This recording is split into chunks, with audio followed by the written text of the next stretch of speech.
Welcome to the Academy, a series focused on the basics of Star Wars: The Old Republic.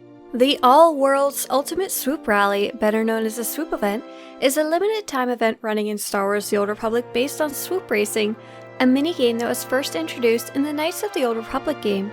Players have been asking for swoop racing to be in the Old Republic for a long time, but the limitations of the game's engine have been a challenge for the developers, and this event won't be bringing full-speed swoop racing or player versus player races, but it is a fun minigame you can try out as early as level 20 as long as you have your ship. Your level doesn't really matter, so if the event is running, jump into the fun. If you're level 75, it gives great renown XP, and if you're under level 75, it gives you a ton of leveling XP very quickly. To start the swoop event, go to the Republic or Imperial Fleet, and look for the giant colorful floating block and right-click it to start the introductory cutscene. If you use your Fleet Pass ability to get to the fleet, it will be located just down the stairs from where you load in. Once you complete the cutscene, open the galaxy map located near your minimap, and fly directly to Dantooine. Once there, you'll follow the All-Worlds Swoop Rally quest, until you eventually reach Zella, who will introduce you to swoop racing. You'll talk to her, say hi to each of the 3 swoop team captains, talk to Zella again, and then walk over to the 3 terminals nearby, which will light up once you get close, completing the intro quest. Each of the 3 terminals represents a different team, and you can choose which planet you want to run next for that team.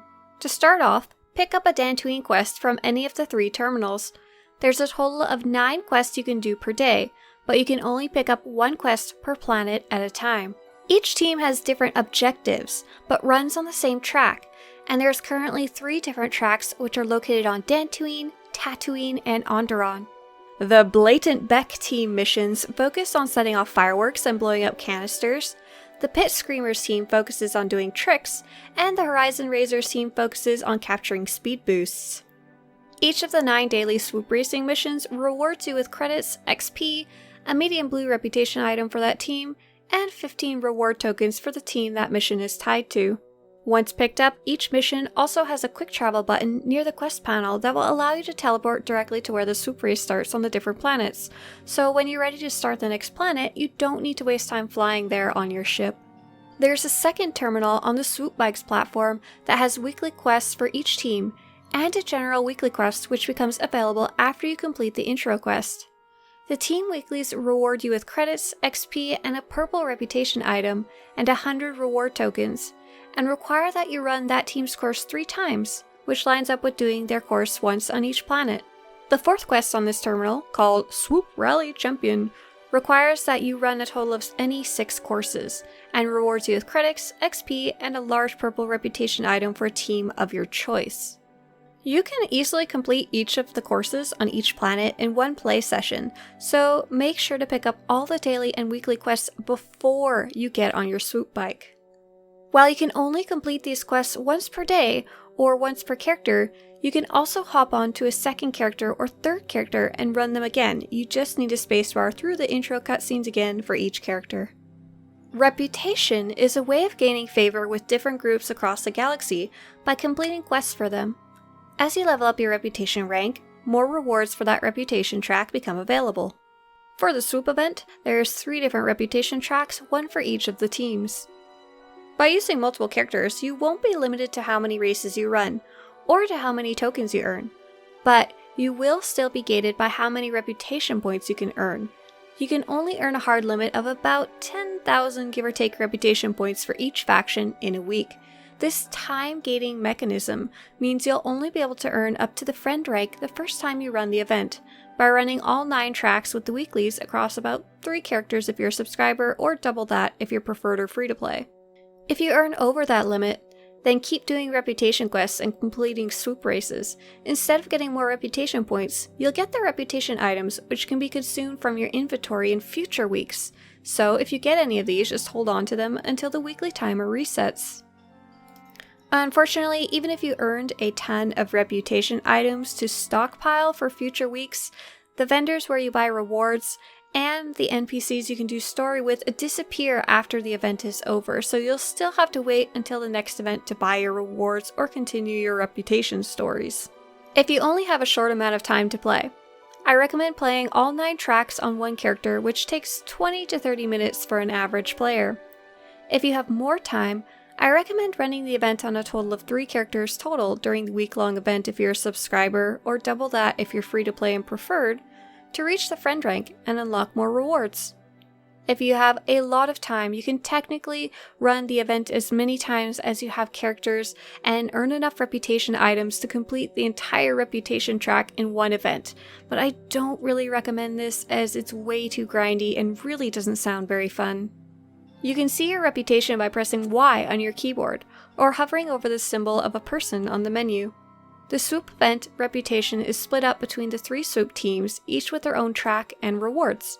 You can hover over the team's name in the list to see how close you are to the next rank, and how many reputation points you have left remaining that you can earn during this week. You get blue reputation items from the dailies, purple reputation items from the weeklies, and low point green reputation items from the story quests that you get later through the reputation track. When you reach the newcomer rank for each Swoop gang, a new short story quest will become available. To do the quest, you must have first completed the introductory quest on that character. If you have the newcomer rank, an additional quest marker will show up over the 3 gang leaders' characters. One will send you to Mexhaw and Tatooine, the other to Alderaan, and the last will have you speak to other characters on Dantooine.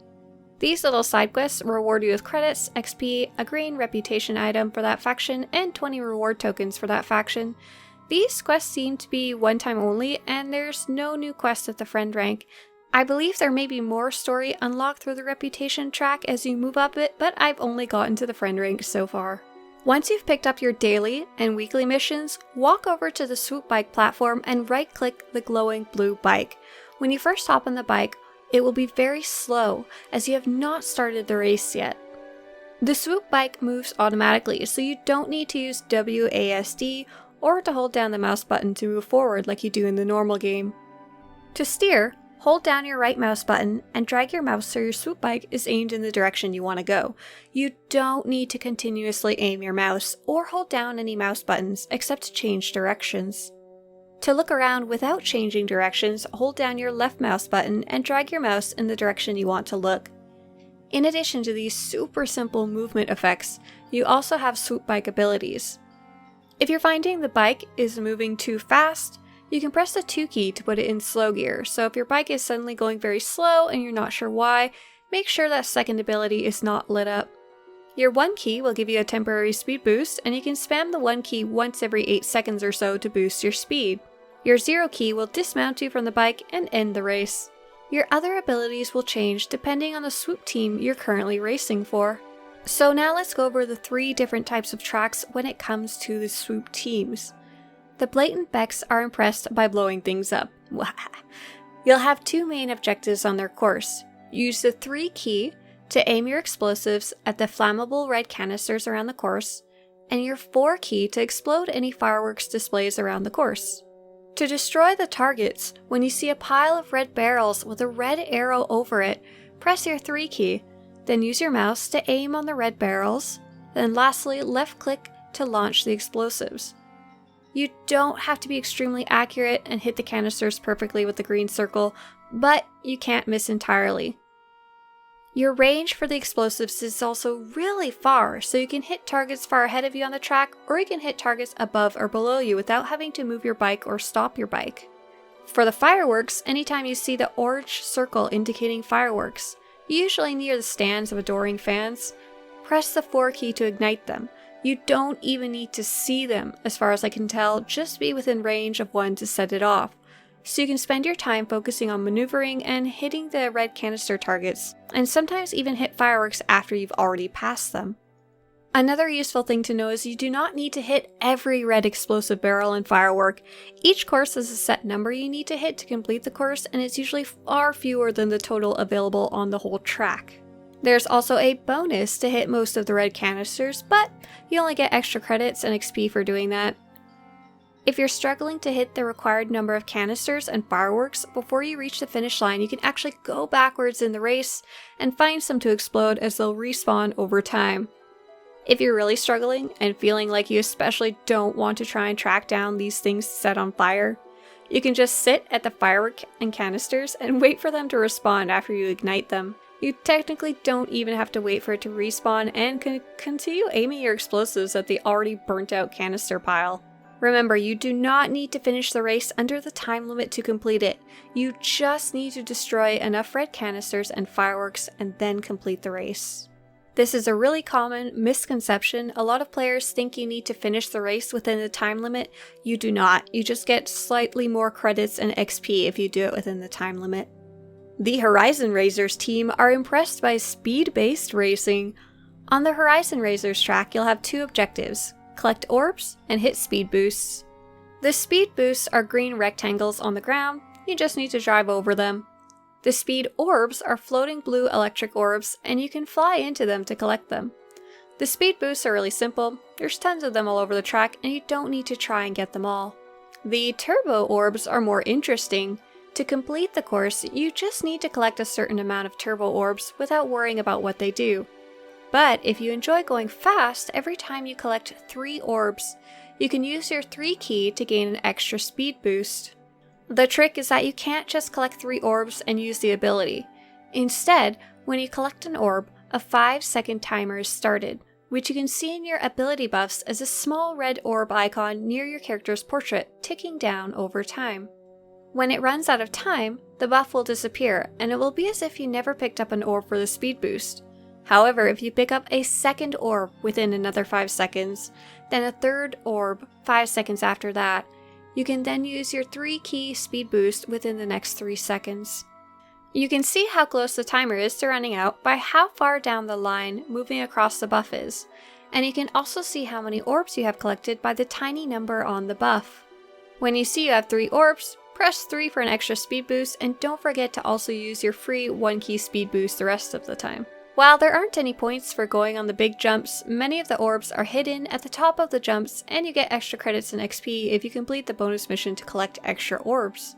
Much like the other courses, the time in which you finish the course does not count towards completion, so if you didn't collect enough orbs by the time you get close to the finish line, turn your speeder around and go hunt a few more down before completing the race. The Pit Screamers team are impressed by tricks. On their course, you'll want to go through hoops, go on the big jumps, and do a flare trick near the audiences in the stand.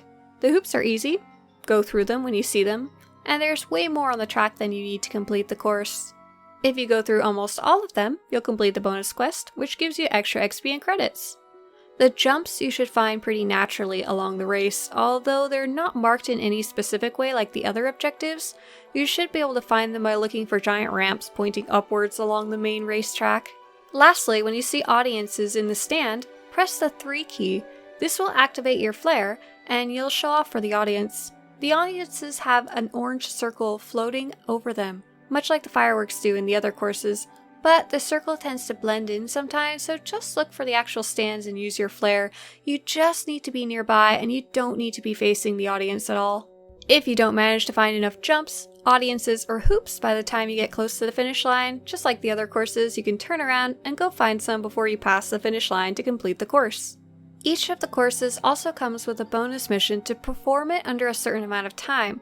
If you complete the course in roughly under 2 minutes, you'll get extra XP and credits, but you won't fail the course if you take longer than the timer suggests. The courses are also spread amongst 3 different planets, Dantooine, Tatooine, and Onderon, and each one has its own unique type of traps you want to avoid. On Dantooine, the starter planet, you'll need to watch out for the mines left behind by the Nova Blade pirates, which will throw you into the air. On Tatooine, you'll need to watch out for the swirling sandstorms, which will slow you down. And lastly, while on Onderon, you'll need to watch out for the spike traps hidden on the ground, which will stop your swoop bike. The swoop races are actually extremely friendly. Beating the timer is not necessary to get the main rewards. You can go backwards, you don't need to hit every target, and you technically don't even need to use a keyboard if you don't want to. There's only a few ways to fail the track. First, dismounting with your 0 key on purpose or by accident, to go way off the track and be kicked out of the race, to be knocked off the speeder by an enemy, or to not complete the required objectives. There's no fail state for going too slow, so if you didn't get enough objectives, once again, go backwards and get them before completing the race. That covers the entire event and how to play it, so let's go over some of the fun achievements available. None of the achievements have any rewards, but they're quite fun to do. You can see your achievements by pressing Y on your keyboard or hover over the symbol of a person on the menu to open the Legacy panel. The Swoop achievements are in the Events achievements under the All Worlds Ultimate Swoop Rally section. For players who want a greater challenge beyond what's offered in the course quests and bonus quests, the Perfection achievement is perfect. There's a perfect achievement for each of the 9 courses, and obtaining perfection is a bit different for each Swoop group. To gain perfection for a course, you need to run it under the bonus time limit, while not hitting any of the obstacles, including the mines on Dantooine, the sandstorms on Tatooine, or the spike traps on Onderon. So the achievements themselves say that if you're running for the Blatant Becks, you'll also need to set off every explosive in the entire course. If you're running for the Horizon Razors, you need to collect every orb. And for the Pit Screamers, you need to go through every hoop. However, some other players have been telling me that you don't need to hit all the objectives, instead you just need to succeed at both the timer bonus and the objective bonus. There's also a problem where some of these achievements seem to be bugged, and I'm not quite sure which ones are working and which ones are not right now. If you like doing the opposite of running the course perfectly, there's also an achievement for hitting every obstacle on each of the courses. So hit all the mines on Dantooine, hit all the sandstorms on Tatooine, and hit all the spike traps on Onderon, and that's the Perfect Idiot achievement. There's also a fun hidden achievement for jumping over the Sarlacc pit on a racing swoop bike. Pick up a course quest, hop on one of the glowing blue bikes on Tatooine, and instead of heading to the start line, go the opposite way behind the swoop bike platform, and there's a giant Sarlacc pit nearby. You can use the ramp to jump over the Sarlacc for an achievement. There's also a separate old achievement for jumping into the Sarlacc pit you can pick up if you haven't already too. A majority of the rest of the achievements are related to running the different courses with the different factions so many times. The biggest achievements for these are to run each group's course on each planet 200 times, for a crazy total of 1,800 swoop runs, or basically doing the full set of quests 200 different days or on 200 different characters. Note, there is no reward for this. There's also achievements related to completing the story. I believe there may be some achievements tied to the story which are hidden by default. Now let's go over the rewards. You earn tokens and reputation from running swoop races, which you can then spend at the vendors on the platform where the swoop bikes are located on Dantooine. As far as I can tell, these vendors are only available during the event, not afterwards. You also receive a few titles from your reputation rank. There's also a lot of things you can buy with the tokens that you earn for the different teams. To see how many tokens you have, open your inventory and click the currency tab. If you want to see a full list and screenshots of all the rewards, take a look at the written guide linked in the description of this video. I hope you enjoyed this full breakdown of the Swoop Racing event in Star Wars The Old Republic. If you want to show your support for this series, or to have similar videos show up on your YouTube homepage, subscribe to this channel. And as always, may the explosives be with ya.